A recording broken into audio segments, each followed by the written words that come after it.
de faire preuve de repentance, de changer leur vie, de faire des efforts pour changer cette vie.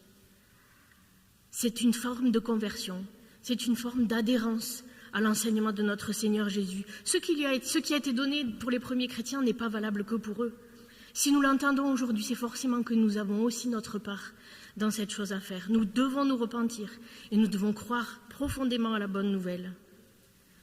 Dans ces autres caractéristiques qui étaient données, ils se sont attachés à la pureté de la doctrine qu'avait enseignée le Seigneur Jésus. C'était tout neuf, on venait de l'entendre depuis des années, eux ils le vivaient, surtout ses disciples. Ils aimaient ce qu'ils avaient entendu, c'était pur, ça n'a pas été dénaturé.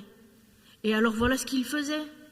On peut l'entendre et le lire dans les Actes des Apôtres au chapitre 2, le verset 42, il est dit « Ils persévéraient dans l'enseignement des apôtres, dans la communion fraternelle, dans la fraction du pain et dans les prières. » C'est quelque chose qui est aussi actuel, c'est quelque chose que nous pouvons vivre aussi.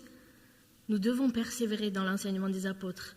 Nous aimons la communion fraternelle, nous aimons avoir la paix pour qu'elle se développe. Nous aimons la fraction du pain, fêter la Sainte Seine, recevoir des forces nouvelles. Et nous aimons aussi prier. Donc ça c'est un deuxième point, l'attachement à la pureté de la doctrine, simplement ça. Et tout est dit. Et ensuite, ils se fortifiaient entre eux. Le fait qu'il y ait la paix,